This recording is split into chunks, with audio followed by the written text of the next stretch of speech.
Good morning, good afternoon and good evening.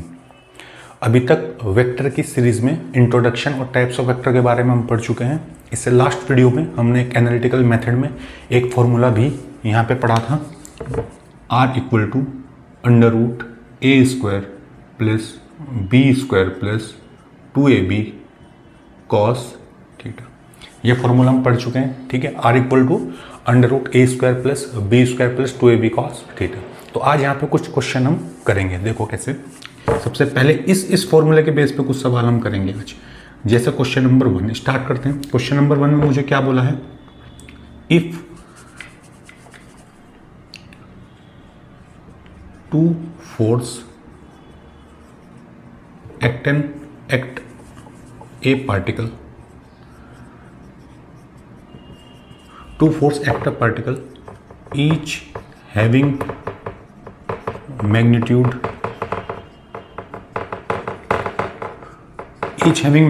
5 Newton. Angle between them is 60 degree. Find net resultant. ठीक है, दो force हैं, दोनों force का मैग्नीट्यूड कितना है 5 न्यूटन और angle between them 60 degree. Find net resultant. तो ये कुछ ऐसा होगा, एक वेक्टर ये होगा मेरे पास 5 न्यूटन, एक वेक्टर होगा 5 न्यूटन और दोनों वेक्टर के बीच का एंगल 60 डिग्री। तो नेट रिजल्टेंट अगर मुझे बताना है तो सिंपल फॉर्मूला में लगा सकता हूँ ऊपर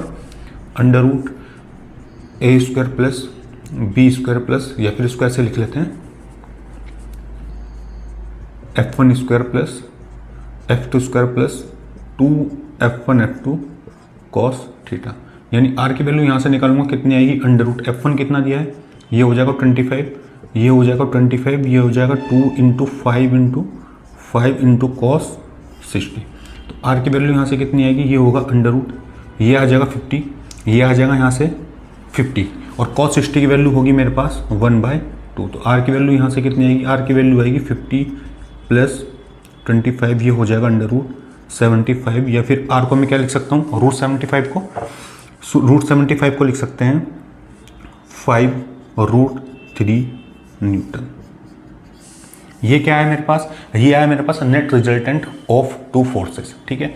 अब ये तो मैग्नीट्यूड की बात होगी। अगर डायरेक्शन में देखना चाहूँ तो कैसे देखूंगा डायरेक्शन के लिए मुझे पता क्या है, देखो अगर मेरे पास दो वेक्टर ऐसे होते थे तो रिजल्टेंट कुछ ऐसे पास करेगा, यहाँ से कुछ ऐसे पास करेगा रिजल्टेंट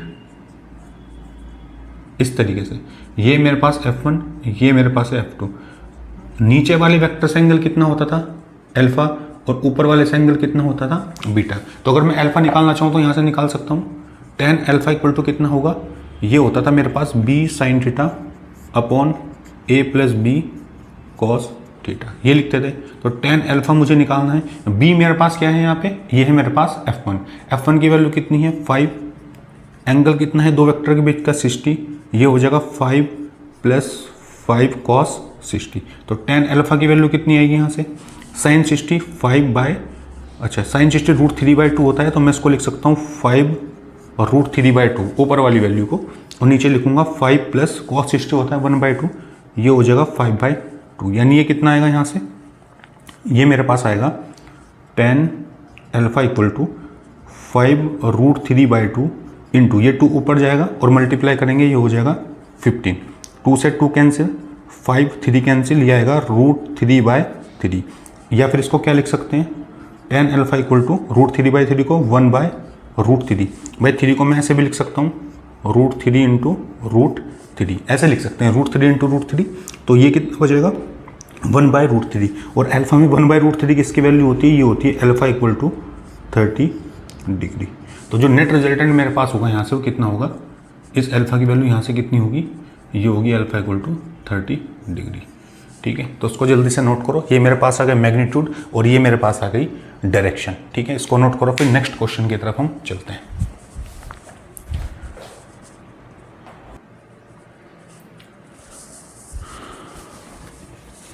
चलिए, नोट कर लिया होगा आपने, नोट कर लिया होगा, ठीक है। नेक्स्ट सवाल की तरफ हम चलते हैं। नेक्स्ट क्वेश्चन मुझे बोलता है, नेक्स्ट क्वेश्चन मेरे पास है, ये तो सिंपल सा सवाल था मेरे पास, देखें क्वेश्चन मेरे पास क्या है, टू फोर्स हैविंग मैग्नीट्यूड 3:1, ये दिया है मुझे, two force having magnitude 3:1 if resultant of these forces is 50 Newton and angle between them is 60 degree. Find magnitude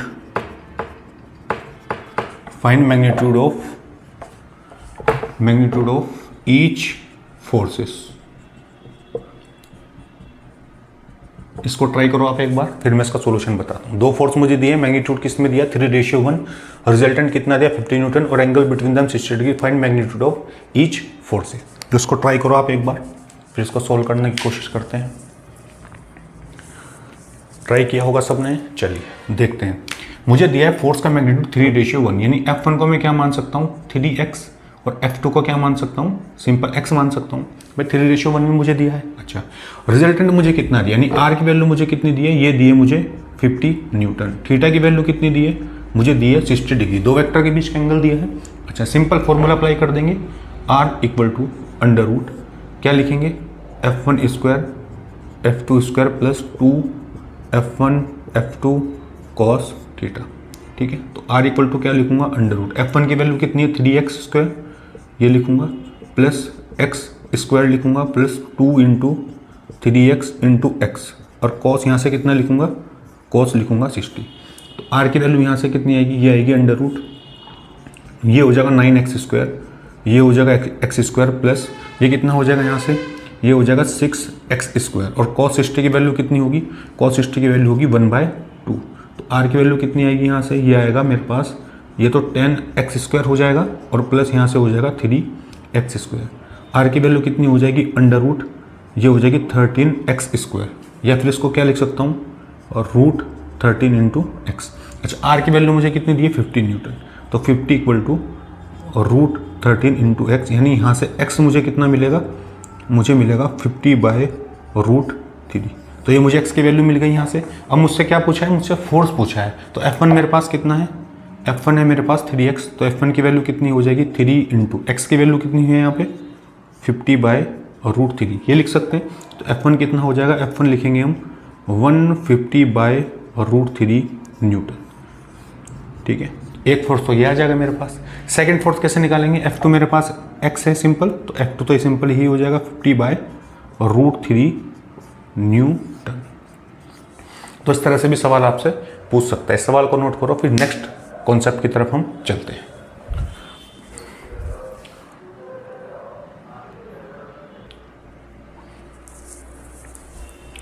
चलिए, नोट कर लिया होगा आपने, टू फोर्स हैविंग मैग्नीट्यूड 3:1। चलिए नेक्स्ट क्वेश्चन की तरफ हम चलते हैं। क्या पूछा है मुझसे नेक्स्ट क्वेश्चन में, नेक्स्ट क्वेश्चन की तरफ हम चलते हैं। नेक्स्ट क्वेश्चन में मुझसे बोला है, क्वेश्चन मुझे क्या दिया है, क्वेश्चन मुझे दिया है if magnitude of two vector is a, if magnitude of two vector is a, two vector is a and angle between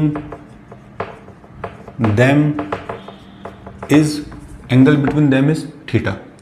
Find resultant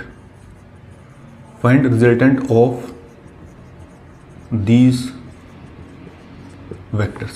If magnitude of two vector is a and angle between them is theta, find resultant of these vector. यानी मुझे क्या दिया है, मुझे देखो vector a और b, ठीक है, दोनों उसका मतलब क्या है, सेम है, दोनों की वैल्यू कितनी है, या फिर देखो इसको ऐसे लिख लेंगे, मैग्नीट्यूड ऑफ ईच वेक्टर मुझे दिया है a।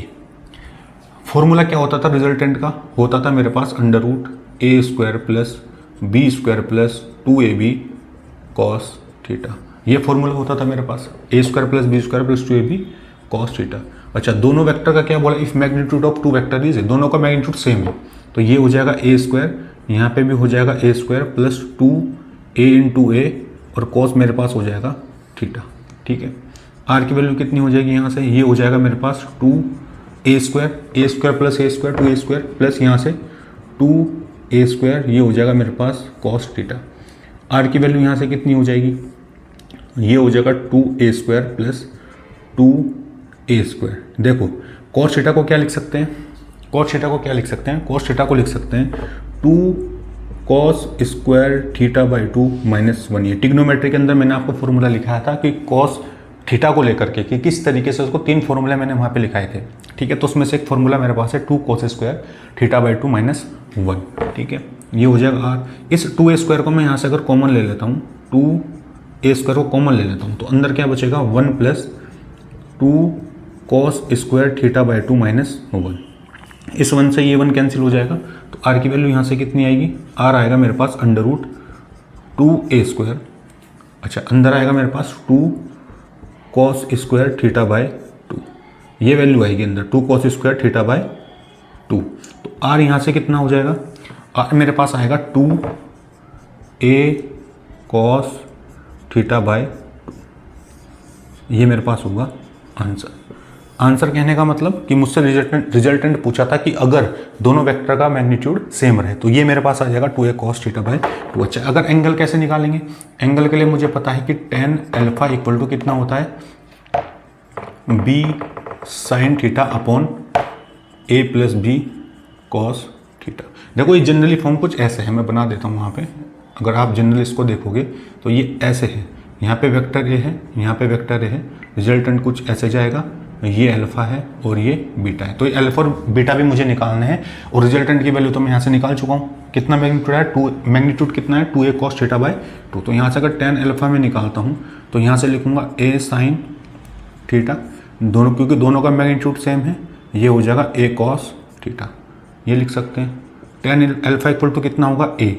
ठीक है, a से a कॉमन लेके तो a ऊपर नीचे कैंसिल हो जाएगा, तो साइन थीटा मेरे पास क्या होगा, ये लिख सकता हूँ 2 sine theta by 2 into cos theta by 2। Sine 2a का फॉर्मूला होता था 2 sine a into cos a, और साइन थीटा है तो एंगल हाफ हो जाएगा, 2 sine theta by 2 into cos theta by 2। अच्छा, नीचे मेरे पास है 1 प्लस कॉस थीटा बचेगा नीचे, कॉस थीटा को मैं क्या लिख सकता हूँ, कॉस थीटा को मैं लिख सकता हूँ same 2 cos square theta by 2 minus 1। इस 1 से 1 ये कैंसिल हो जाएगा, तो tan अल्फा कितना बचेगा यहाँ से, ये आएगा 2 sine theta by 2 cos theta by 2। नीचे मेरे पास बचेगा 2 कॉस स्क्वायर थीटा बाई 2। इस 2 से 2 कैंसिल हो जाएगा, इस कॉस थीटा बाई 2 से ये कॉस थीटा बाई 2 कैंसिल हो जाएगा, तो tan अल्फा कितना आएगा, ये आएगा मेरे पास tan थीटा बाई 2, क्योंकि sign theta by 2 upon cos theta by 2, तो sign theta upon cos theta मेरे पास होता है tan थीटा।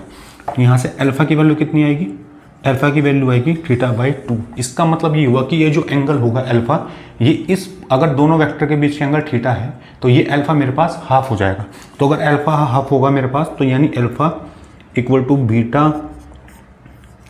इसका मतलब ये हुआ कि अगर दो वेक्टर के बीच का मैग्नीट्यूड सेम है तो ये जो इसको रिजल्टेंट होगा, ये दो पार्ट में इसको इक्वली डिवाइड करेगा, नीचे भी एंगल थीटा बाई 2 होगा और ऊपर भी एंगल थीटा बाई 2 होगा, इस तरीके से। तो ये मेरे पास हो जाएगा डायरेक्शन। ठीक है, तो इसको नोट करो, फिर नेक्स्ट कॉन्सेप्ट की तरफ हम चलते हैं।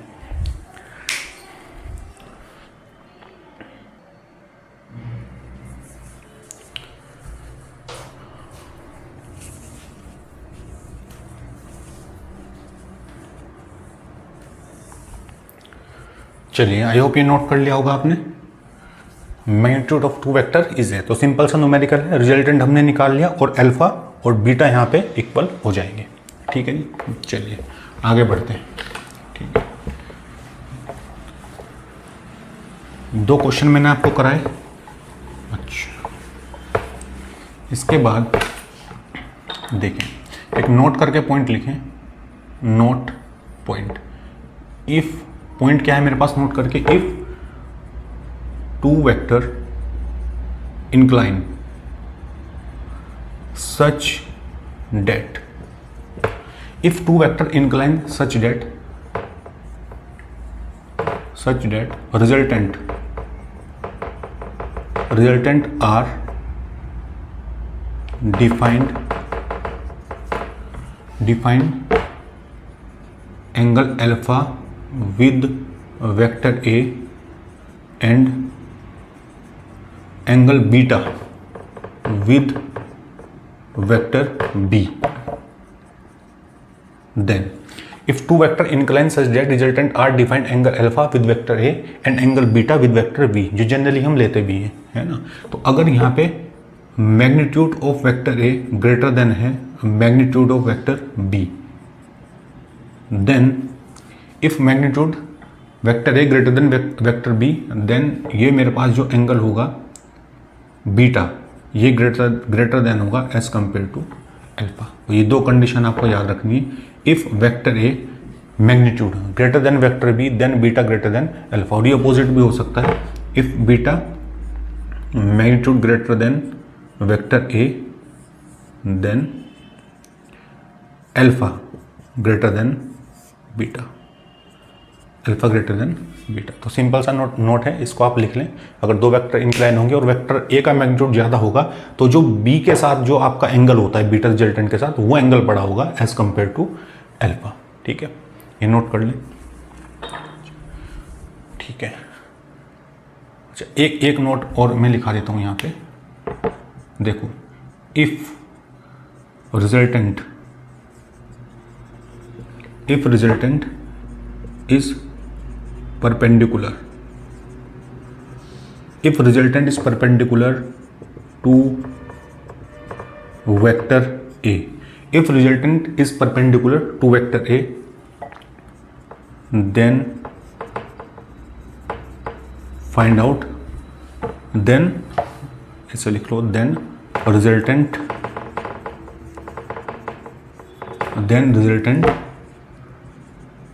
Will be.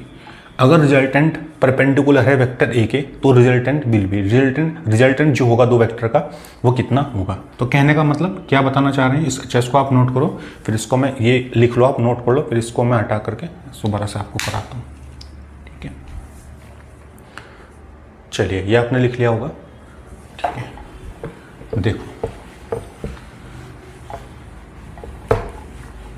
क्वेश्चन में क्या बोलना चाह रहा है, क्वेश्चन में बोलना चाह रहा है कि इफ वेक्टर है, यानी जो मैंने बेस में वेक्टर ए बनाया है, अगर उस वो वेक्टर ए मेरे पास रिजल्टेंट के लिए परपेंडिकुलर हो, यानी जो आर होगा वो 90 डिग्री के एंगल पे हो, एस कहाँ से, वेक्टर ए से।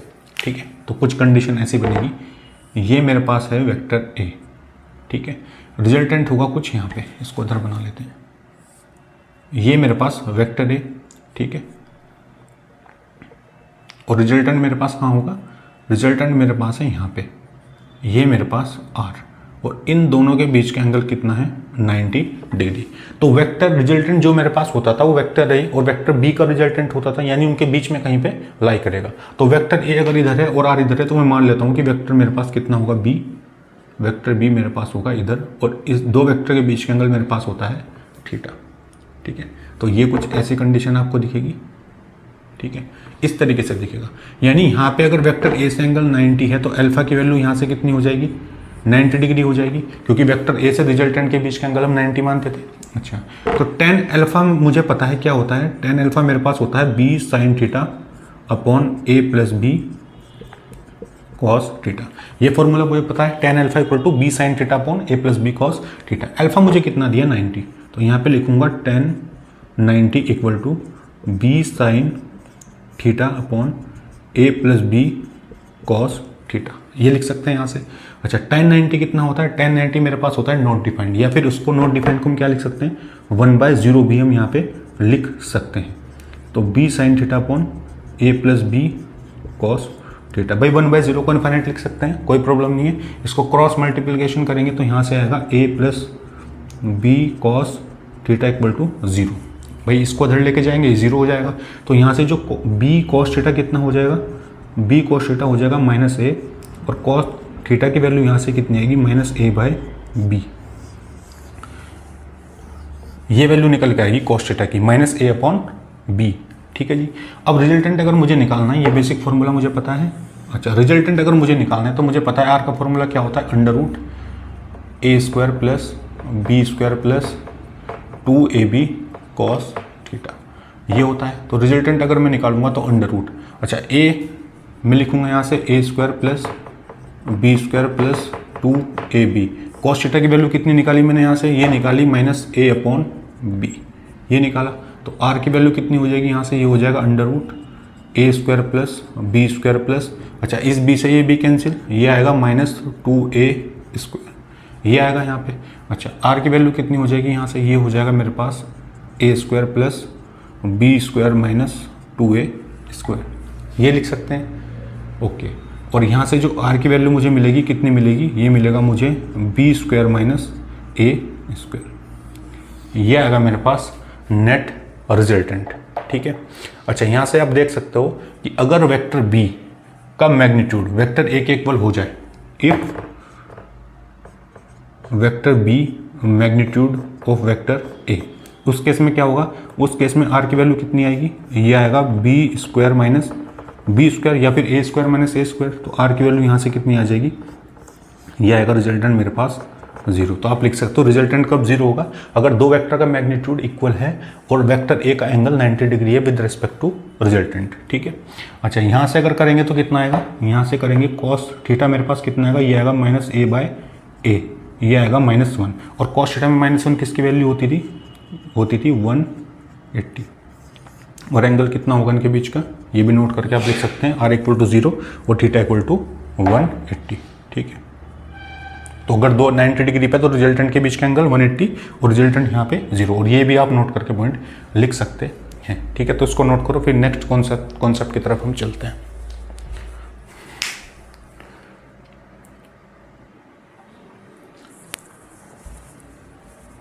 चलिए लिख लिया होगा आपने, इफ रिजल्टेंट ऑफ, अच्छा कॉस थीटा 180 लिख लिया होगा आपने। अच्छा इसके बेस पे क्वेश्चन मैं आपको करा देता हूँ। यहाँ पे देखिए क्वेश्चन क्या पूछा है मुझसे, एक सवाल हम कर लेते हैं इसके बेस पे। देखो क्वेश्चन में मुझे बोला है, क्वेश्चन दिया है if sum of magnitude, if sum of magnitude of two vector is 18 and resultant is 12, क्या बोला है, sum of magnitude of two vector, दो वेक्टर का जो सम है वो कितना है, उसका magnitude 18 and resultant is 12, and resultant is perpendicular to smallest vector, then find out magnitude of vectors। ठीक है, ये सवाल नोट करें, इसको ट्राई करें करने का, फिर मैं इसका सॉल्यूशन आपको बताता हूँ। Sum of magnitude of two vector is 18 and resultant is 12 and resultant is perpendicular to smallest vector, then find out magnitude of vector. नी वेक्टर का जो मैग्नीट्यूड होगा वो मुझे बताना है। तो एक बार क्वेश्चन को आप ट्राई किया करो खुद से, 5 मिनट 10 मिनट उस क्वेश्चन को दिया करो, उसके बाद अगर नहीं होता तो फिर आपको सोल्यूशन यहाँ पे देखना है। ठीक है, अच्छा चलो करते हैं इसको। Sum of magnitude of two vector is 18, यानी मुझे बोला है कि दो वेक्टर का जो सम है मैग्नीट्यूड वो कितना दिया है मुझे, वो दिया है 18, तो ये इक्वेशन 1 मान लेते हैं। अच्छा रिजल्टेंट कितना दिया है मुझे, रिजल्टेंट मुझे दिया है 12, ये दिया इक्वेशन 2 हो गई। अच्छा यहाँ पे कंडीशन दिया resultant is perpendicular to the smallest vector, तो अगर स्मॉलेस्ट वेक्टर में ए मान लेता हूँ, तो इससे पहले वाले केस में मैंने बताया था कि अगर रिजल्टेंट परपेंडिकुलर होगा तो वहाँ पे वैल्यू कितनी आती थी रिजल्टेंट की, B square minus a square, ये आती थी। आर की वैल्यू कितनी दी है मुझे, ये दिया है 12 equal to b square minus a square, अगर यहाँ से मैं स्क्वायर कर देता हूँ, और 12 का स्क्वायर कितना होगा 144, ए स्क्वायर माइनस बी स्क्वायर जैसा फॉर्मूला आपको दिख रहा है यहाँ पे, तो उसको मैं लिख सकता हूँ बी प्लस ए, और इसको लिख सकता हूँ बी माइनस ए, ये लिख सकते हैं। अच्छा ए प्लस बी की वैल्यू मुझे कितनी दी है, 18 दी है, 144 यहाँ से हो जाएगा 18, ये हो जाएगा बी माइनस ए, तो बी माइनस ए की वैल्यू कितनी आएगी, मुझे लगता है ये आएगा 8, ठीक है, ये आएगा 8, ये दिख रहा है सबको। भाई इसको 18 144/18 करेंगे, 8 आएगा यहाँ से। तो equation number 1 and equation number 3, तो इक्वेशन 1 और 3 को लेकर के हम सॉल्व कर सकते हैं। जैसे मेरे पास है a + b इक्वल टू कितना है यहाँ से 18, और यहाँ से कितना है b - a इक्वल टू ये मेरे पास है 8। अगर दोनों इक्वेशन को मैं ऐड करूँगा तो ये प्लस ये माइनस, इससे तो ये कैंसिल हो जाएगा। तो 2b इक्वल टू कितना आएगा, ये मेरे पास आएगा 26, और b की वैल्यू कितनी हो जाएगी 13 हो जाएगी। अच्छा, वेक्टर b का मैग्नीट्यूड मुझे मिल गया, एक आंसर तो ये आ गया मेरे पास। वेक्टर a का कैसे निकालेंगे, इस इक्वेशन को कंसिडर कर लेते हैं यहाँ से। ये आएगा 13, b मुझे दिया 13 - a 13, तो a अगर इधर जाएगा, अच्छा या फिर इसको ऐसे कर लेते हैं, ये b 13 है ना मेरे पास, तो इसको लिखेंगे b - a इक्वल टू 8, तो ये 13 - a इक्वल टू 8। तो a की वैल्यू कितनी आएगी यहाँ से, a की वैल्यू आएगी 13 - 8, यानी a कितना आ जाएगा, ये आ जाएगा मेरे पास 5।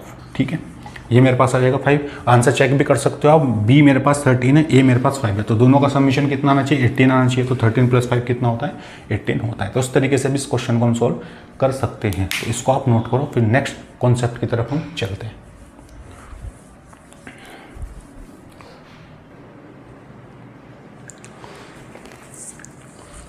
चलिए, लिख लिया होगा सबने, नोट कर लिया सबने, ठीक है। इसके बाद नेक्स्ट कॉन्सेप्ट की तरफ हम चलते हैं, जो मेरे पास है सब्सट्रैक्शन ऑफ वेक्टर। इसका नाम क्या है, सब्सट्रैक्शन ऑफ वेक्टर। देखो कैसे, क्या लिखा मैंने, सब्सट्रैक्शन ऑफ वेक्टर। ठीक है, यानी पहले हमने प्लस में देखा था, अब क्या करेंगे, अगर दो वेक्टर को मुझे माइनस करना है तो उस केस में सब्सट्रैक्शन ऑफ वेक्टर, इस लॉ का हम यूज करते हैं। देखो एक्चुअली में इसके लिए कोई लॉ डिफाइंड नहीं है, जो हमने इससे पहले एनालिटिकल मेथड में पढ़ा था उसी लॉ को यहाँ पे अप्लाई करेंगे। देखो कैसे, रिजल्टेंट मेरे पास होता था कितना, ये होता था रिजल्टेंट मेरे पास a + b। ठीक है, ऐसे ही करते थे हम। अब अगर मुझे क्या निकालना है, मुझे निकालना है वेक्टर a - वेक्टर b, ये मुझे निकालना है सब्सट्रैक्शन ऑफ वेक्टर। दो वेक्टर के बीच को अगर मैं माइनस करके मैं यहाँ पे लिखूंगा। अच्छा, वेक्टर a + b के लिए हम क्या लिखते थे, हम ऐसे करते थे वेक्टर a + b के लिए, यहाँ पे होता था वेक्टर a और यहाँ पे होता था वेक्टर b, और ऐसा रिजल्टेंट यहाँ से पास आउट होता था इस तरीके से। ठीक है, इसको बना लेते हैं वेक्टर a। ठीक है, ये होता था, और दो वेक्टर के बीच का एंगल मेरे पास होता था थीटा।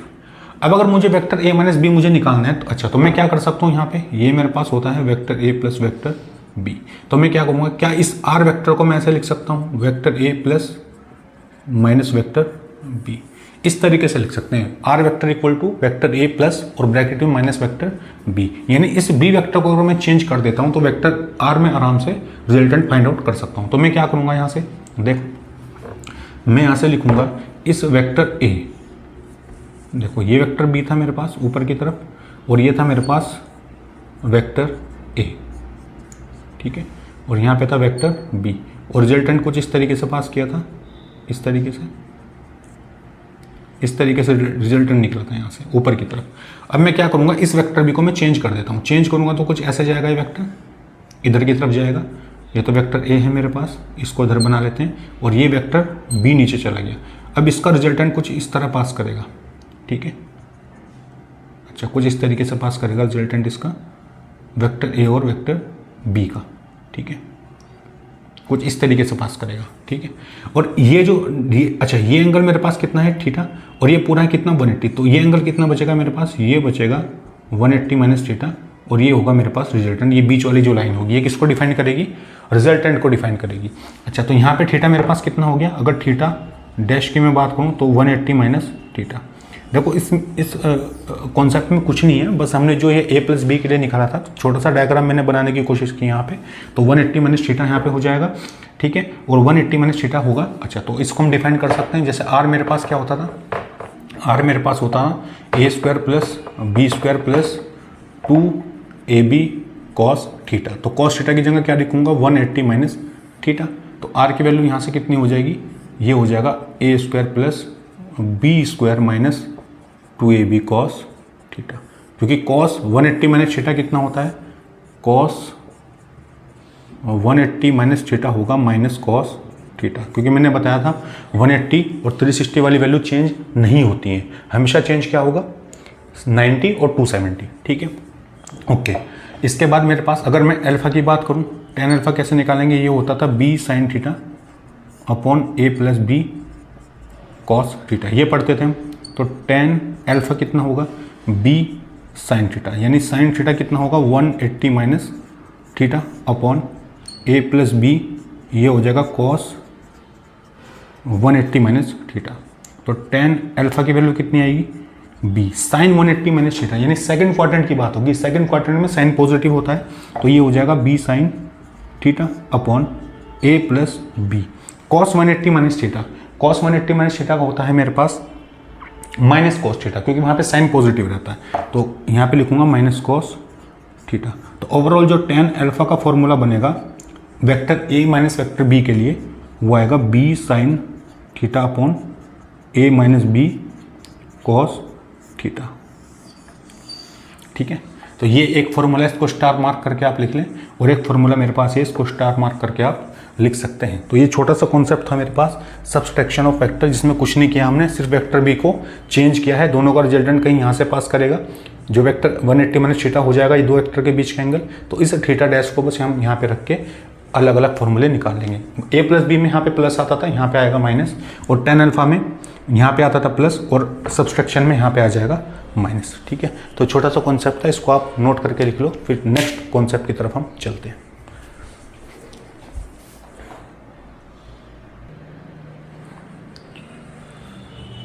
आई होप लिख लिया होगा सबने ये सब्सट्रैक्शन ऑफ वेक्टर। तो ये था मेरे पास vector a minus vector b, और ये था वेक्टर a प्लस, और ब्रैकेट में इसको लिख सकते हैं माइनस b, ठीक है जी। ये नोट करें, चलिए ये लिख लिया होगा आपने। एक नोट पॉइंट करके मैं एक चीज़ आपको लिखाता हूँ यहाँ पे, यहाँ से एक नोट पॉइंट निकल करके आता है, वो मैं आपको लिखा देता हूँ। नोट पॉइंट क्या है मेरे पास, if two vector represent, if two vector represent two adjacent side of parallelogram, two adjacent side of parallelogram, then one diagonal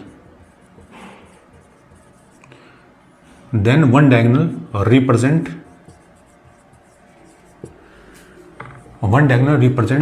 sum of vectors and other one represent difference of vector। जैसा अभी मैंने देखा यहाँ पे, मैंने vector sum की भी बात की है यहाँ पे, और वेक्टर के डिफरेंस की भी यहाँ पे बात की है, ठीक है। तो देखिए कैसे, अगर मेरे पास कुछ इस तरीके से है पैरेललोग्राम, ये बनाया था मैंने यहाँ पे इस तरीके से, ठीक है। अगर कुछ इस तरीके से होगा मेरे पास, ऐसा बना लो आप, तो यहाँ पे जो एक डायगोनल होगा, ये डायगोनल होगा सिंपल सा, ये डायगोनल होगा।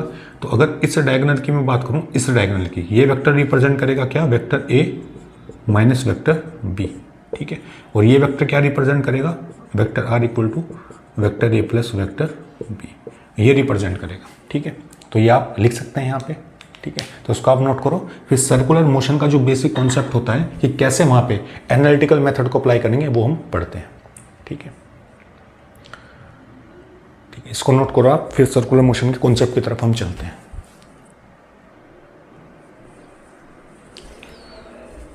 चलिए लिख लिया होगा आपने, देखते हैं सर्कुलर मोशन का कॉन्सेप्ट समझते हैं कि कैसे एनालिटिकल मेथड में सर्कुलर मोशन के कॉन्सेप्ट को हम समझेंगे, ठीक है। Circular motion, uniform circular motion के अंदर, ठीक है, सर्कुलर मोशन के अंदर कॉन्सेप्ट क्या होगा, देखो अगर ऐसा कोई सर्कल है, ठीक है, इस तरीके से कोई सर्कल है, अच्छा ये है मेरे पास इस तरीके से, यहाँ पे एंगल कितना है थीटा। तो अगर यहाँ पे वेक्टर ड्रॉ करूँगा मैं किसी पार्टिकल की वेलोसिटी का, तो होगा v1, और यहाँ पे ड्रॉ करूँगा तो वो कितना होगा यहाँ से, वो होगा v2। ठीक है, एक पार्टिकल कोई सर्कुलर मोशन कर रहा है इस ट्रैक के ऊपर, सर्कुलर ट्रैक के ऊपर इस तरीके से, और सेंटर पॉइंट है मेरे पास O, और यहाँ से एंगल है थीटा, V1 वेक्टर और V2 वेक्टर। मुझसे क्या पूछा है, मुझसे पूछ लेगा कि बताओ चेंज इन वेलोसिटी। क्या पूछ लेगा, चेंज इन वेलोसिटी। ये क्या होता है, delta V V2 minus V1। ये मुझसे पूछ लेगा कि बताओ change in velocity, V2 minus V1 होता है चेंज इन वेलोसिटी, और ये पार्टिकल सर्कुलर ट्रैक पे मोशन कर रहा है। सर्कुलर मोशन कैसा है, यूनिफॉर्म है। यूनिफॉर्म होने का मतलब कि वेलोसिटी हर एक पॉइंट पे यहाँ पे सेम रहेगी। हाँ, डायरेक्शन अलग हो सकती है, बट जो मैग्नीट्यूड होगा वेलोसिटी को वो कैसा रहेगा, सेम रहेगा यहाँ पे। ठीक है, यानी V2 magnitude equal to V1 magnitude equal to V। ठीक है, ये बात होगी सिंपल से यहाँ पे। ओके, अब मुझे यहाँ पे बताना है कि कैसे इस डेल्टा V को मैं निकालूंगा चेंज इन वेलोसिटी को। तो मैं क्या करता हूँ, इस वेक्टर को मैं शिफ्ट कर सकता हूँ। देखो, पहले मैं वेक्टर V2 यहाँ पे ड्रॉ करता हूँ। कंडीशन कुछ ऐसी दिख रही होगी आपको, इस तरीके से। ठीक है, इस तरीके से कंडीशन आपको दिखेगी। ये एंगल मेरे पास कितना है, ये एंगल है मेरे पास थीटा, ये दिख रहा होगा सबको। इस वेक्टर 1 को मैं यहाँ पे शिफ्ट कर देता हूँ। देखो यहाँ पे वेक्टर कितना है, यहाँ पे वेक्टर है मेरे पास ये V2, और इस V1 को मैं अगर यहाँ पे शिफ्ट करता हूँ तो कुछ ऐसा दिखेगा V1।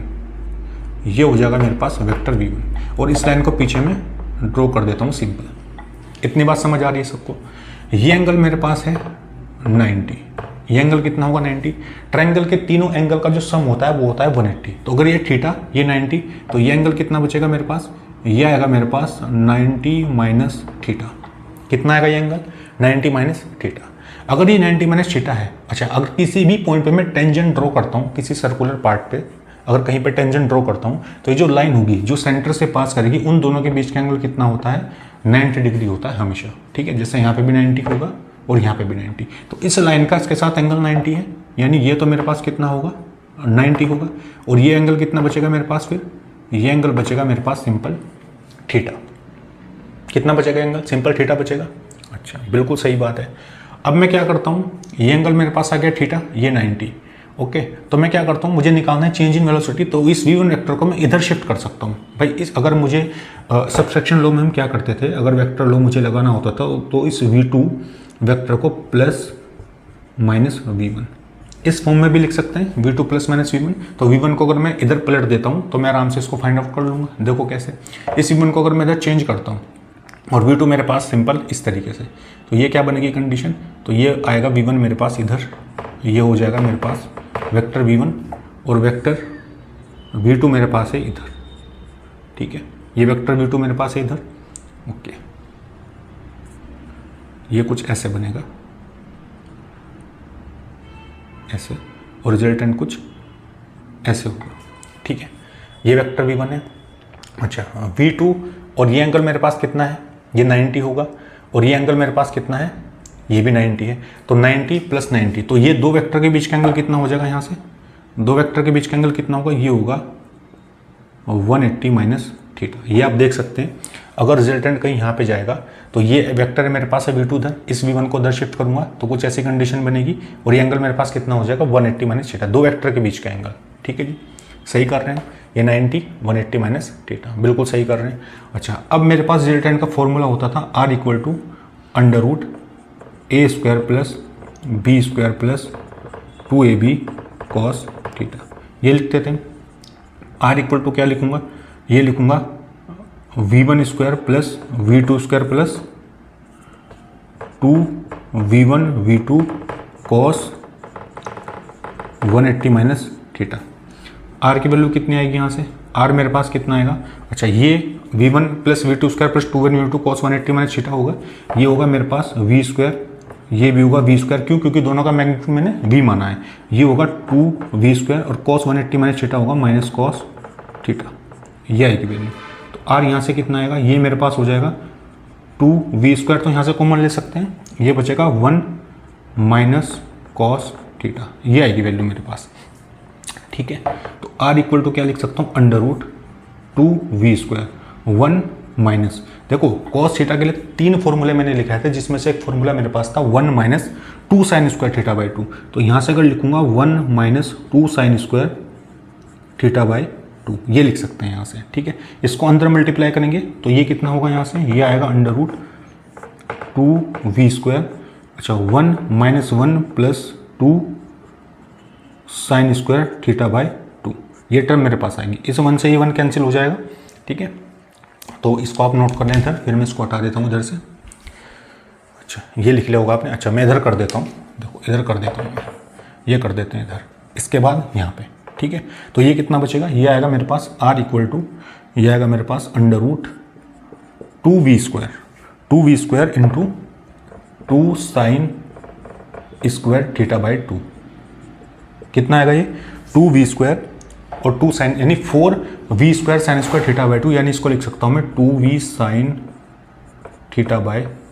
ये मेरे पास होगा net change in velocity delta v, 2v sin θ/2, क्योंकि वेलोसिटी का चेंज हम यहाँ निकाल लें नेट रिजल्टेंट, तो 180 - θ, तो ये रिजल्टेंट मेरे पास निकल करके आएगा। तो आई होप ये थोड़ा सा समझ आया होगा आपको कि सर्कुलर मोशन में कैसे एनालिटिकल मेथड लगा के हम इसको थोड़ा सा सॉल्व कर सकते हैं, ठीक है। तो इसको नोट करो, फिर 2-4 सवाल इसके ऊपर हम देखते हैं कि कैसे इसको अप्लाई करेंगे।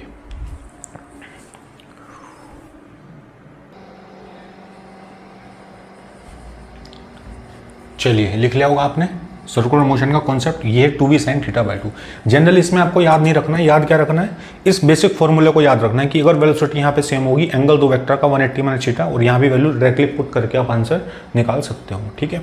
तो देखो क्वेश्चन हम करते हैं, इसके सवाल मुझसे पूछता है। देखो क्वेश्चन क्या पूछेगा मुझसे,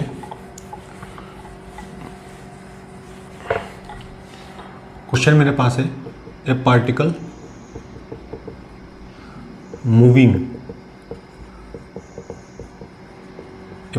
सर्कुलर मोशन, या फिर लिख सकते हैं particle doing circular motion with uniform velocity v, ठीक है। फाइंड चेंज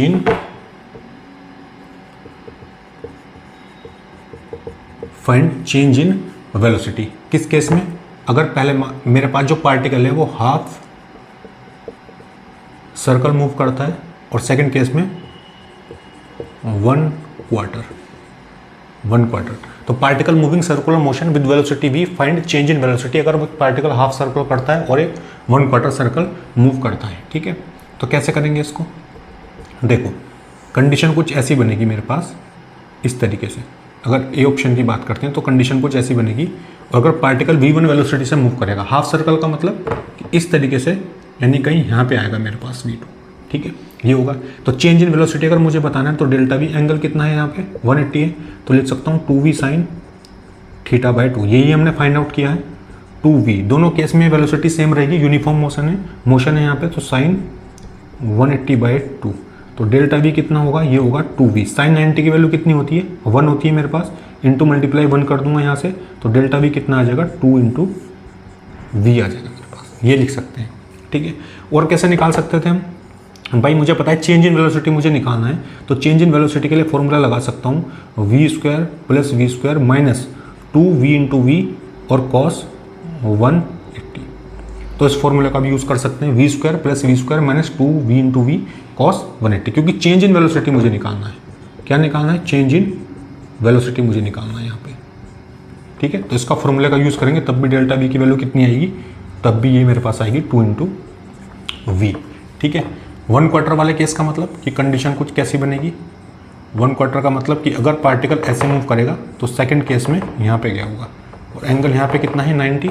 अच्छा, तो डेल्टा v मुझे अगर निकालना है तो डेल्टा v के लिए क्या लिखूंगा, 2v sin 90/2, तो डेल्टा v की वैल्यू कितनी हो जाएगी 2v sin 45, तो डेल्टा v यहाँ से कितना आएगा, ये आएगा 2v sin 45 1/√2, तो डेल्टा v की वैल्यू कितनी हो जाएगी, √2 × v।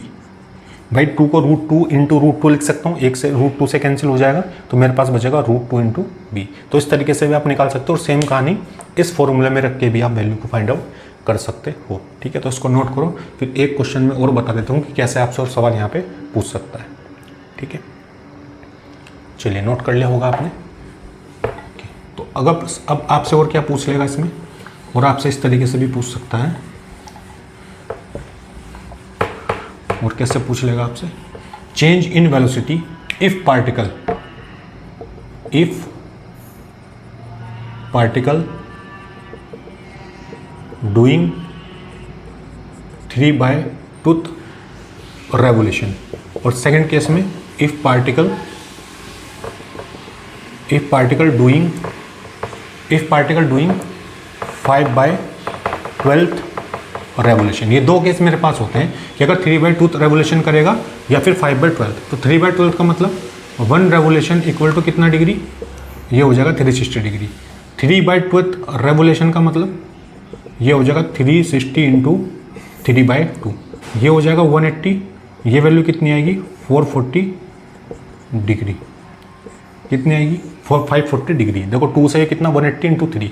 तो इसमें कंडीशन कैसे निकालेंगे हम यहाँ पे चेंज इन वेलोसिटी। देखो 540 का मतलब हो गया 360 प्लस 180, यानी पार्टिकल ने अगर यहाँ से चलना स्टार्ट किया ऊपर से तो पहले पूरा सर्कुलर मोशन करके 360 और फिर उसके बाद 180, यानी फाइनल कहीं यहाँ पे गया होगा v2। तो यहाँ पे चेंज इन वेलोसिटी कैसे निकालेंगे 2v साइन 180/2, सिंपल ये लिख सकते हैं। तो डेल्टा v कितना आ जाएगा 2v, ये हो जाएगा साइन 90, और साइन 90 की वैल्यू कितनी होती है मेरे पास, साइन 90 की वैल्यू मेरे पास होती है 1, तो ये होगा मेरे पास 2 इंटू वी। ऐसे भी निकाल सकते हैं, या फिर सिंपल फॉर्मूला लगा सकते थे आप v² + v² minus 2v into we cos 180। ठीक है। अच्छा, ये 5/12 का मतलब 1 रेवोल्यूशन कितना, 1 रेवोल्यूशन मेरे पास है 360। 5/12 रेवोल्यूशन कितना हो जाएगा, ये हो जाएगा 360 इंटू 5/12, ये हो जाएगा 30। एंगल कितना आएगा 150।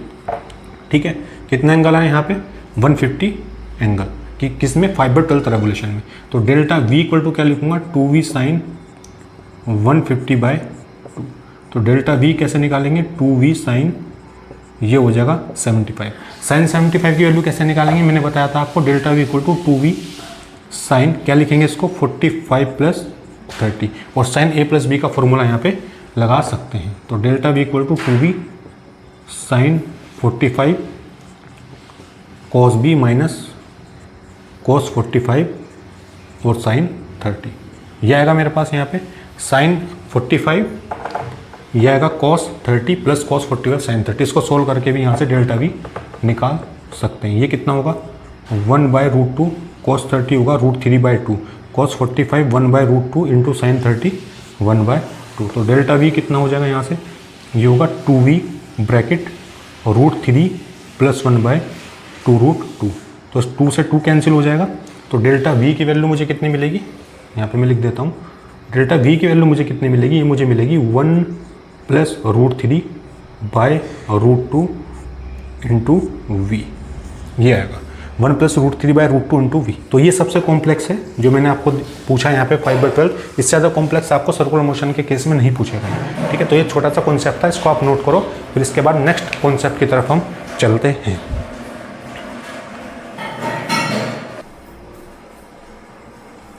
चलिए, नोट कर लिया होगा आपने, इसके बाद देखते हैं। देखो एक क्वेश्चन मुझे दिया है, क्वेश्चन क्या दिया है, देखो क्वेश्चन में मुझे दिया है एक सर्कुलर ट्रैक है। क्या, एक सर्कुलर ट्रैक किस तरीके का, इस तरीके का। ठीक है, ऐसा एक सर्कुलर ट्रैक मुझे दिया है और यहाँ पे एक सेंटर है ओ, यहाँ से कुछ होगा ये इस तरीके से मुझे दिया है, और ये एंगल कितना है मेरे पास 30 डिग्री। इस पॉइंट की जो वेलोसिटी है वो कितनी है v2, और इस पॉइंट की जो वेलोसिटी है वो कितनी है मेरे पास v1। तो यहाँ पे वेक्टर v1, यहाँ पे वेक्टर v2। तो मुझे बताना है कि फाइंड चेंज इन वेलोसिटी। क्या बतानी है, find change in velocity. Change in velocity कहने का मतलब कि delta v equal to vector v2 minus vector v1, ये मुझसे पूछा है। कैसे करेंगे इसको, ये एंगल मुझे 30 दिया है, कोशिश करो उसको करने की, ट्राई करो एक बार। अच्छा, क्या कर सकते हैं हम, देखो मैं बताता हूँ। इस वेक्टर v2 को क्या मैं यहाँ पे शिफ्ट कर सकता हूँ, सिंपल। पहले इसकी थोड़ी ज्योमेट्री हम ड्रॉ कर लेते हैं।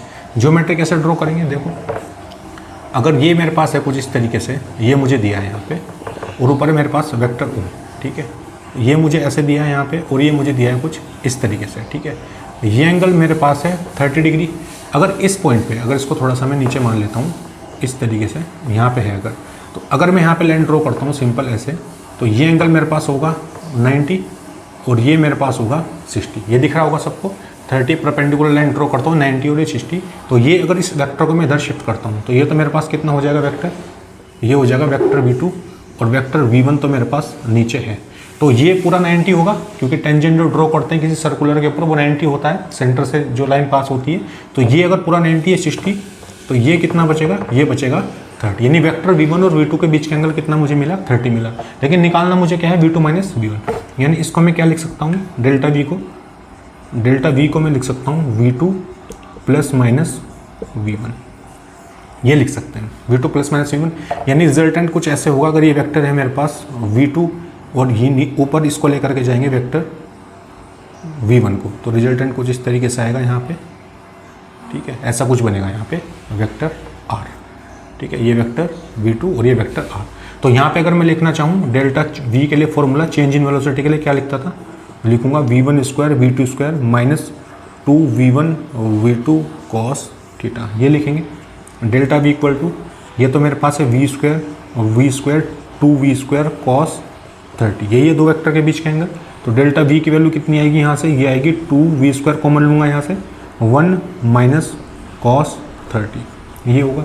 डेल्टा V कितना होगा, ये होगा under root 2V square 1 minus cos 30 की वैल्यू √3/2, √3/2। अच्छा, यहाँ से अगर मैं इसको थोड़ा सोल्व करता हूँ तो 2V स्क्वायर, ये बचेगा 2 माइनस √3/2, इस रूट से 2 कैंसिल, तो डेल्टा V की वैल्यू कितनी आएगी यहाँ से, ये आएगी V अंडर रूट 2 माइनस √3। तो ये आएगी मेरे पास चेंज इन वेलोसिटी। तो कुछ नहीं था इस क्वेश्चन में, बस आपको उस वेक्टर को यहाँ पे शिफ्ट करना था। ये एंगल 30, इसको थोड़ा सा सिंप्लीफाई करके इस तरीके से हम यहाँ पे इसको आंसर निकाल सकते हैं। तो फाइनल आंसर मेरे पास आएगा V अंडर रूट 2 माइनस √3। तो यहीं पे आंसर को हम लीव कर देंगे, ठीक है। तो इसको नोट करो, फिर नेक्स्ट क्वेश्चन की तरफ हम चलते हैं, ठीक है। ठीक है, ये नोट कर लिया होगा आपने, सिंपल सा सवाल था ये, ठीक है। देखो और आपसे क्या पूछ सकता है वो, एक नोट करके एक पॉइंट लिखना, नोट करके एक पॉइंट लिखेंगे। पॉइंट क्या लिखेंगे, नोट करके पॉइंट लिखेंगे। नोट करके क्या पॉइंट लिखना है मुझे, if magnitude of vector a plus b equal to magnitude of vector a minus b, then angle between vector will be. यानी ये कंडीशन मुझे दी है, vector a plus b magnitude of vector a minus b. तो इन angle बताना है दो वेक्टर के बीच में कितना होगा। अगर इसका मैग्नीट्यूड मैं निकालूंगा तो मेरे पास क्या होगा, देखो इसका magnitude r equal to r dash अगर मैं मान लेता हूँ तो r के लिए क्या लिखूंगा, under root a square plus B square plus 2ab cos theta, ये लिखते हैं। और यहाँ पे कितना होगा, ये होगा a square plus B square minus 2ab cos theta, ठीक है। स्क्वायर कर देते हैं both side, square both side. अगर दोनों साइड का मैं स्क्वायर करूंगा यहाँ पे कितना बचेगा, ये बचेगा a square plus B square plus 2ab cos theta, और यहाँ पे आएगा a square plus B square minus 2ab cos theta, ये आएगा। इस a स्क्वायर से ये स्क्वायर कैंसिल, इस b स्क्वायर से ये b स्क्वायर कैंसिल, ठीक है। तो यहाँ पे इस 2ab से ये 2ab भी माइनस कर सकते हैं, तो ये आएगा कॉस थीटा और ये प्लस जाएगा इधर, ये हो जाएगा कॉस थीटा, इधर आएगा मेरे पास 0, तो 2 कॉस थीटा, ये आएगा 0, कॉस थीटा मेरे पास हो जाएगा 0, या फिर कॉस 0 की वैल्यू क्या होती है, कॉस 90, यानी थीटा मुझे कितना मिलेगा, 90 मिलेगा। तो अगर दो वेक्टर का मैग्नीट्यूड ऐसे इक्वल हो जाए तो वेक्टर के बीच एंगल कितना होगा, यहाँ पे 90 होगा, नहीं दोनों वेक्टर आपस में परपेंडिकुलर होंगे। तो ये छोटा सा नोट है, इसको भी नोट करके आप लिख लें, कई बार पूछ लेता है ये भी एग्जाम में, ठीक है। ये लिखो, फिर नेक्स्ट कॉन्सेप्ट की तरफ हम चलते हैं।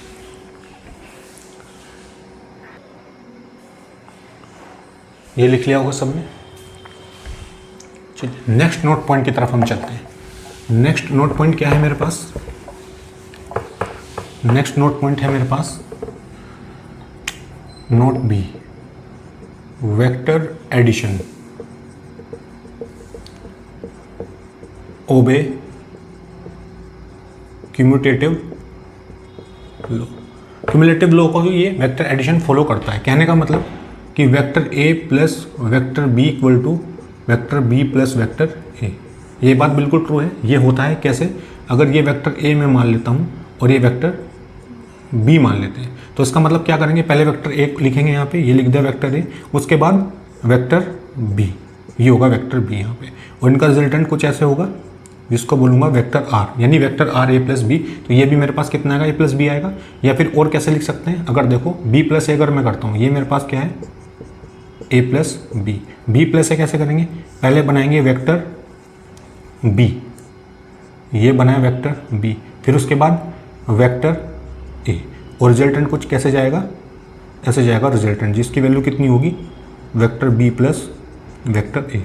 ठीक है, और इन दोनों की जो लेंथ है वो हमेशा कैसी आती है, सेम आती है यहाँ पे, है ना। ये रिजल्टेंट क्या होगा, हमेशा सेम रहेगा। तो ये मेरे पास है क्यूमुलेटिव लॉ। बी पॉइंट मेरे पास क्या है, vector addition obey associative law, obey vector addition obey associative law. तो एसोसिएटिव लॉ को ये फॉलो करता है। कैसे, यानी vector A plus vector B plus c equal to vector A plus vector B plus vector c, ये follow करता है।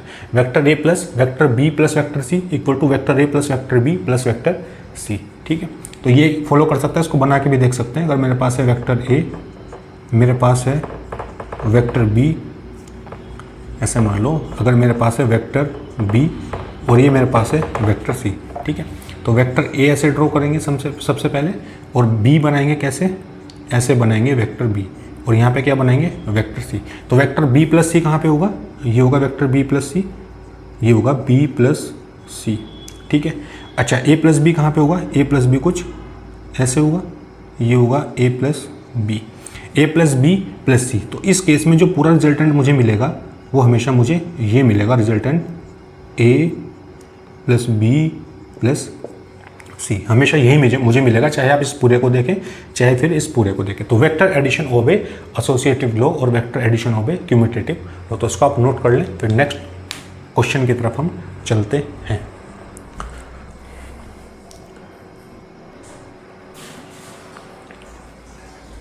चलिए, अब एडिशन लॉ के बेस पे कुछ क्वेश्चन हम कर लेते हैं कि कैसे सवाल आपसे पूछेगा। ठीक है, सवाल आपसे क्या पूछ लेगा, वो सवाल आपसे पूछ लेगा, क्वेश्चन क्या पूछेगा, क्वेश्चन आपसे कुछ ऐसे देगा, if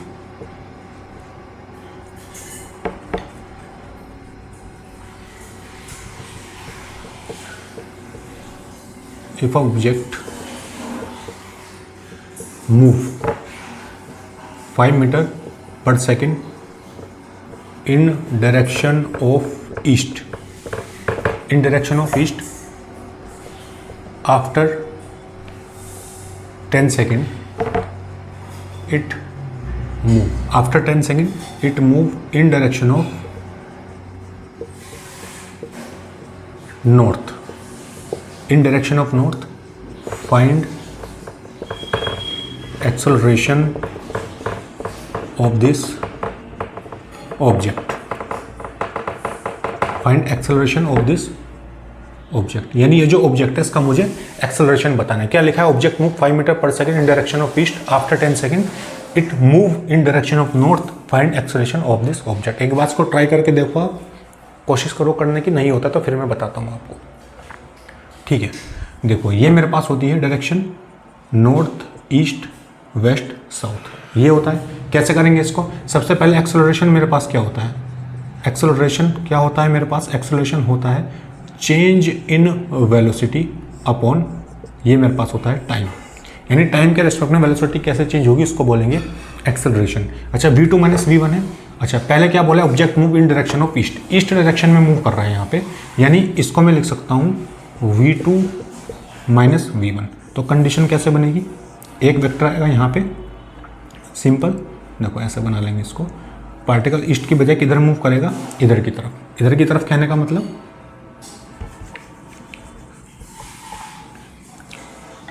east after 10 second move direction of north, तो ऐसे जाएगा ये 5, उसके बाद किधर जाएगा ये नॉर्थ में, ऊपर कितना नॉर्थ, अच्छा सेम वेलोसिटी के साथ 5 के साथ, ठीक है, इन डायरेक्शन ऑफ नॉर्थ। यहाँ पे वेलोसिटी कितनी है 5 मीटर पर सेकेंड। वेलोसिटी कितनी होगी यहाँ पे लिख लेना, in direction of north with velocity 5 meter per second, find acceleration of this object. तो नेट रिजल्टेंट क्या होगा इसका, रिजल्टेंट कुछ इस तरीके से होगा, ये होगा नेट रिजल्टेंट, ठीक है। अच्छा नेट रिजल्टेंट कैसे निकालेंगे, क्योंकि हमने डायरेक्शन को चेंज कर दिया है, तो ये लगा सकते हैं फॉर्मूला यहाँ पे रिजल्टेंट के लिए, R equal to under root, यहाँ पे मैं लिखूँगा 5 square plus 5 square minus 2 5 into 5 cos 90, क्योंकि दो वेक्टर के बीच का एंगल कितना है 90 है। R equal to under root, ये हो जाएगा 25 प्लस 25 माइनस 50, और कॉस 90 की वैल्यू कितनी होती है, कॉस 90 की वैल्यू होगी मेरे पास 0, यानी R की वैल्यू कितनी आएगी, ये आएगी √50, या फिर इसको क्या लिख सकते हैं √50 को इसको लिख सकते हैं R equal to 5√2 metre per second, ये लिख सकते हैं। ये तो मेरे पास हो गया वेलोसिटी का मैग्नीट्यूड। अगर मुझे निकालना है एंगल tan अल्फा, अगर मैं मान लेता हूँ इसको, चलो इसको थीटा मान लेते हैं, अगर ये मान लेते हैं थीटा, तो कितना होगा, ये होगा 5/5 इक्वल टू 1, यानी थीटा की वैल्यू कितनी आएगी यहाँ से 45 डिग्री, यानी पार्टिकल अच्छा ये आगे 45 डायरेक्शन की बात होगी, ये रिजल्ट, ये मैग्नीट्यूड और ये थीटा। लेकिन मुझसे पूछा क्या था क्वेश्चन में, मुझसे पूछा था कि एक्सेलरेशन कैसे निकालेंगे। देखो जरा यहाँ पे एक्सेलरेशन, चेंज इन वेलोसिटी कितना है 5√2, और टाइम मेरे पास कितना है, ये दिया है मुझे टाइम 10 सेकेंड, ये होगा 10 सेकेंड, ये कितना होगा √2/2, या फिर ए को क्या लिख सकते हैं 1/√2 मीटर पर सेकेंड स्क्वायर। ये मेरे पास आ गया एक्सेलरेशन। देख सकते हैं a square plus B square minus 2ab cos 90, ये लिख सकते हैं 55 माइनस 50, ये हो जाएगा 0। cos 90 की वैल्यू कितनी होती है मेरे पास, cos 90 की वैल्यू हो जाएगी 0, ये बचेगा 50, इसको लिख सकते हैं 5√2, ठीक है। ये tan थीटा अगर एंगल भी मुझसे पूछेगा ये भी निकाल सकते हैं, और क्योंकि मुझसे एक्सेलरेशन पूछा था तो 5√2/10 ये आएगा 2, और नीचे लिख सकते हैं 1/2 मीटर पर सेकेंड स्क्वायर। इसको आप नोट करो, फिर नेक्स्ट क्वेश्चन की तरफ हम चलते हैं कि कैसे और सवाल आपसे यहाँ पे पूछ सकता है।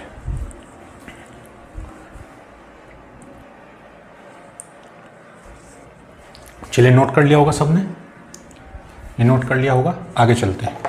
देखो और क्वेश्चन क्या पूछेगा मुझसे, और सवाल कैसे पूछ सकता है, और आपसे सवाल पूछ लेगा, और सवाल कैसे पूछेगा आपसे, और सवाल पूछेगा। क्वेश्चन मुझे दिया है the resultant of vector A and vector B is perpendicular to vector A and half of magnitude of vector B. Half of magnitude of vector B. Find out angle between them. यानी दोनों vector के बीच का मुझे angle बताना है क्या होगा, तो कैसे करेंगे। अच्छा ये मुझे दिया है वेक्टर ए, वेक्टर ए का मैग्नीट्यूड यहाँ पे ए होगा इस तरीके से, और ये रिजल्टेंट मेरे पास क्या है परपेंडिकुलर, यानी वेक्टर भी कहीं यहाँ पे होगा इधर की तरफ, तो कुछ ऐसे बनेगा ये। अच्छा ये एंगल मेरे पास कितना होता था अल्फा, और ये मेरे पास ये एंगल मेरे पास कितना होता था 90 डिग्री, जिसको मैं अल्फा बोलता था, और ये मेरे पास होता था बीटा। तो इस तरह का रिजल्टेंट मुझे मिलेगा यहाँ पे, ठीक है। तो अच्छा अगर मुझे यहाँ पे कंडीशन क्या दी है R इक्वल टू B/2, दो वेक्टर के बीच का मुझे एंगल बताना है क्या होगा, तो क्या करेंगे सबसे पहले रिजल्टेंट निकालेंगे। अच्छा रिजल्टेंट क्या होता था, ये मैंने आपको केस बना के लिखाया था कि अगर एक रिजल्टेंट वेक्टर ए के परपेंडिकुलर होगा तो R स्क्वायर इक्वल टू कितना होगा B square minus A square, ये मैंने लिखाया था। तो R की वैल्यू कितनी यहाँ से B/2, ये लिखेंगे B square minus A square, कितना आएगा ये B square by 4 equal to B square minus A square. तो इसको A स्क्वायर को मैं इधर लेके आता हूँ, ये हो जाएगा B square minus B square by 4, कितनी वैल्यू आएगी ये होगा A स्क्वायर, ये आएगा 4B square minus B square by 4, यानी A स्क्वायर की वैल्यू कितनी आएगी 3B स्क्वायर बाई 4, ये वैल्यू आएगी। अच्छा यहाँ से अगर मैं लिखना चाहूँ तो B मेरे पास आएगा A 2/√3, या फिर लिख सकते हैं A equal to √3/2 into B, या फिर A/B √3/2। A/B क्या हो जाएगा यहाँ से √3/2। तो एक कंडीशन तो ये आ गई यहाँ से निकल करके। ठीक है। और कंडीशन क्या होगी, अगर मुझसे एंगल पूछा तो एंगल क्या होगा मेरे पास, tan alpha equal to B sine theta upon A plus B cos theta. Theta मुझसे पूछा है तो tan मेरे पास क्या होगा, ये tan होगा 90 B sine theta upon A plus B cos theta. तो यहाँ से 1 बाय इसको 0 लिख सकते हैं, 1/0। तो यहाँ से a plus B cos theta मेरे पास आएगा 0, यानी b कॉस थीटा आएगा माइनस a, यानी कॉस थीटा आएगा minus a by B. Cos theta minus a by B का मतलब ये होगा माइनस √3/2। और कॉस थीटा में माइनस √3/2 किसकी वैल्यू होती है, ये होती है थीटा इक्वल टू 150 डिग्री। ठीक है, तो इस तरीके से इस क्वेश्चन को भी हम सोल्व कर सकते हैं। रिजल्टेंट मुझसे दिया है, magnitude find angle between them, दो वेक्टर के बीच का एंगल मुझसे पूछा है। तो ये थीटा 150 का मतलब ये एंगल पूछा है, ये एंगल वेक्टर ए और वेक्टर बी का एंगल थीटा कितना होगा, ये 150 डिग्री होगा। तो उसको नोट करो, फिर नेक्स्ट क्वेश्चन की तरफ हम चलते हैं।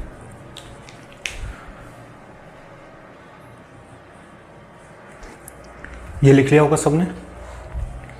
नेक्स्ट क्वेश्चन की तरफ हम चलते हैं। ठीक है, नेक्स्ट क्वेश्चन मुझसे क्या बोला है, नेक्स्ट क्वेश्चन मुझसे क्या बोला है,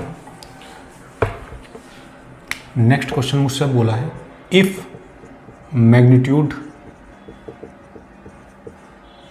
of vector A and vector B is same 5 newton, magnitude of vector a and b same is 5 Newton and magnitude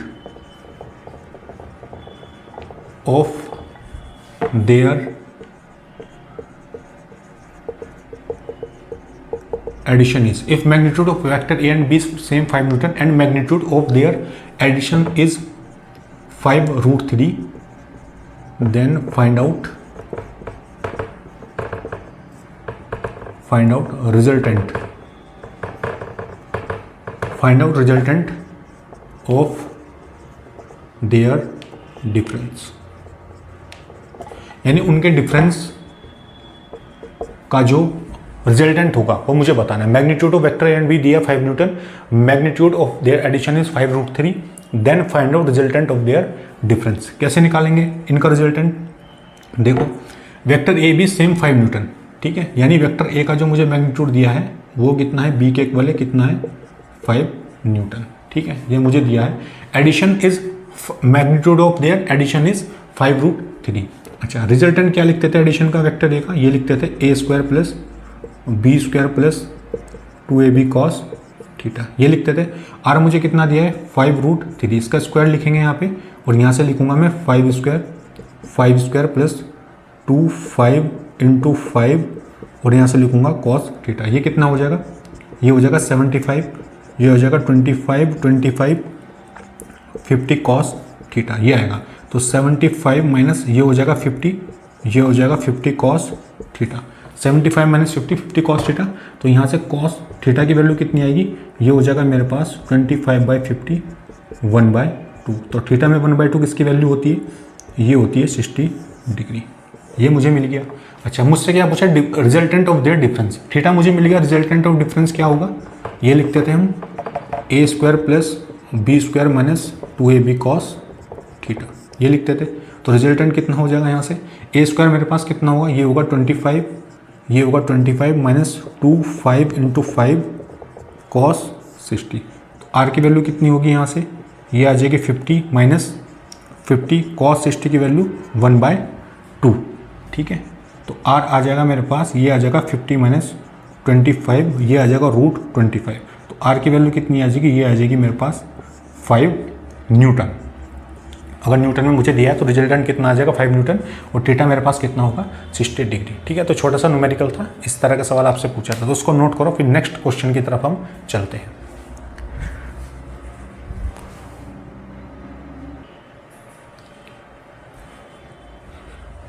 ये लिख लिया होगा आप सबने, सिंपल सा सवाल था ये।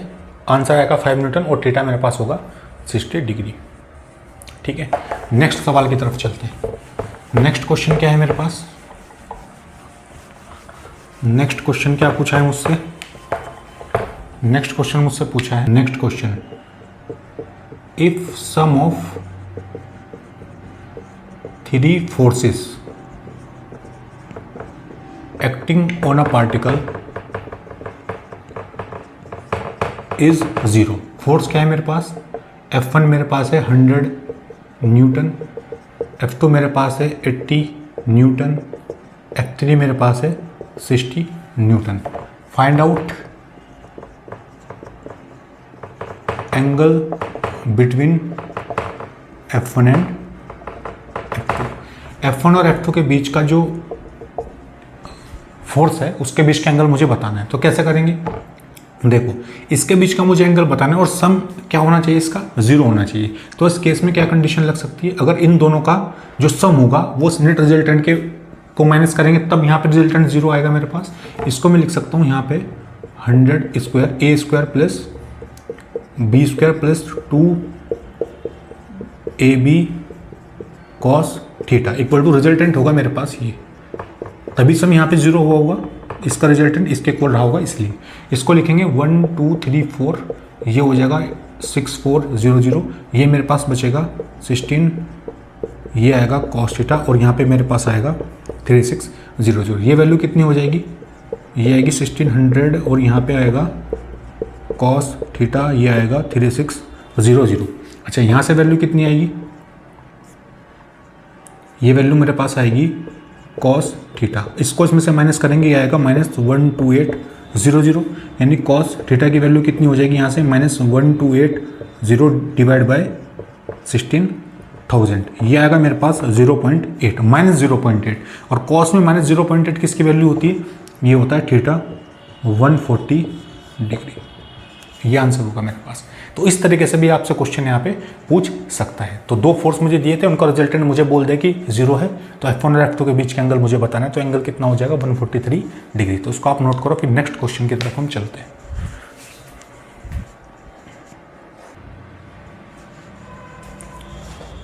चलिए नोट कर लिया होगा सबने। नेक्स्ट और लास्ट क्वेश्चन की तरफ हम चलते हैं। लास्ट क्वेश्चन क्या है मेरे पास, लास्ट क्वेश्चन की तरफ हम चलते हैं। लास्ट क्वेश्चन मुझे दिया है, if angle between two vector, if angle between two vector reduce to alpha minus pi by 3, if angle between two vector reduce to alpha minus pi by 3 which having same magnitude,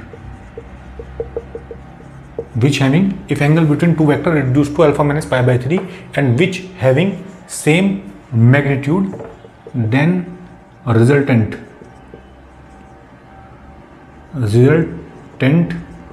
will be √3 times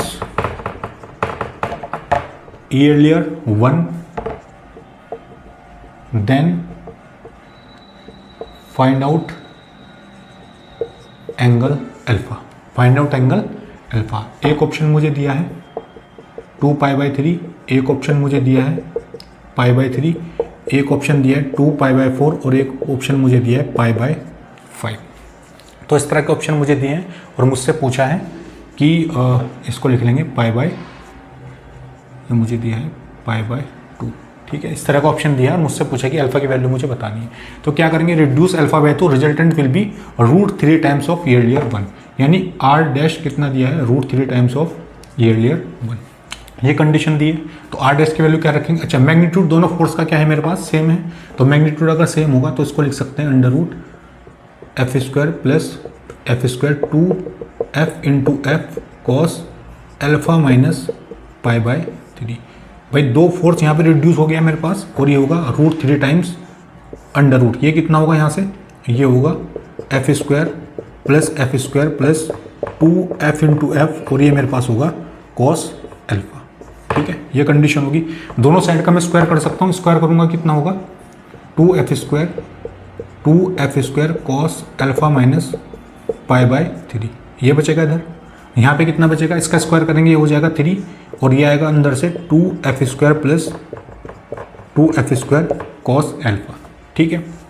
अच्छा थोड़ा simplify करेंगे इसको, तो यहाँ से अगर मैं लिखूँगा 2, अच्छा एफ स्क्वायर तो यहाँ से मैं कॉमन ले सकता हूँ, कैंसिल हो जाएगा 2 + 2 cos अल्फा माइनस π/3, और यहाँ से कितना आएगा, अगर एफ स्क्वायर कॉमन लूँगा और 3 को अंदर मल्टीप्लाई करूँगा 6, और यहाँ से बचेगा 6 cos अल्फा। तो अगर इसको थोड़ा सिंप्लीफाई करके लिखेंगे हम, तो मैं लिख सकता हूँ cos अल्फा माइनस π/3, इसको अधर लेके जाते हैं माइनस 6 cos अल्फा, और इसको अधर लेके आते हैं, ये हो जाएगा 4। एक काम करते हैं 2 से डिवाइड कर देते हैं, तो cos alpha minus π/3 minus 3 cos alpha equal to 2।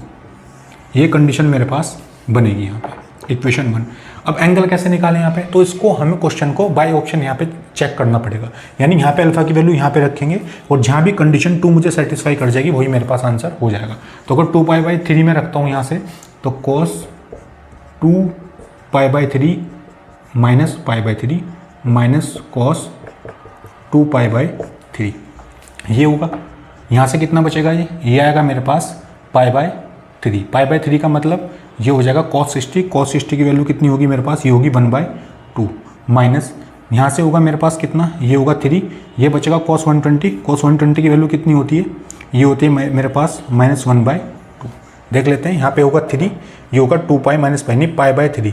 cos 60 की वैल्यू 1/2 होगी माइनस 3 cos 2π/3, ये होगा cos 120।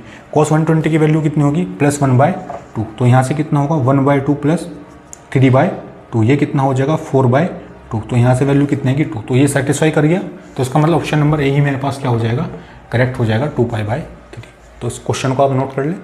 तो सिंपल सा सवाल था ये, इस तरीके से आपसे क्वेश्चन पूछ सकता है, ठीक है। तो ये था मेरे पास वेक्टर के बारे में, जिसमें वेक्टर एडिशन और एनालिटिकल मेथड के बारे में मैंने बात की। कुछ सवाल भी मैंने आपके साथ यहाँ पे डिस्कस किए। इसके बाद नेक्स्ट हम पढ़ेंगे, नेक्स्ट टॉपिक जो अपना होगा वेक्टर का, इसके बाद हम पढ़ेंगे। तो आज का जो लेसन है वो यहीं पे होता है कंप्लीट, यानी वेक्टर एडिशन हो गया आपका कंप्लीट। फिर मिलते हैं नेक्स्ट वीडियो में नेक्स्ट टॉपिक के साथ। तब तक के लिए बेस्ट ऑफ लक।